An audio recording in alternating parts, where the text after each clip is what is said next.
In this video, I'll be showing you how to update iPad on PC and laptop for Windows. It's an easy tutorial, so if you find this video helpful, be sure to drop a like and subscribe. But anyways, getting into it, it's very simple to go ahead and do this, and you can do it using any iPad you have.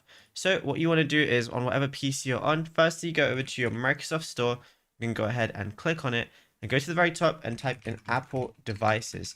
Now this is the newest version of iTunes. It's basically the replacement for iTunes on existing devices, and it's officially from Apple. So go ahead and open this up once you've installed it, and it's going to say connect an Apple device to get started. So now what you want to do is go ahead and connect your iPad to your PC using a USB-C cable, preferably a high-speed one. And then one of the options you're going to see is update. It's going to say a newer version of the iPad software is available.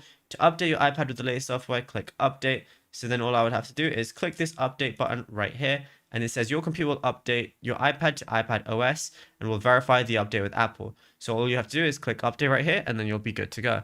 Now, if you found this video helpful, be sure to drop a like and subscribe.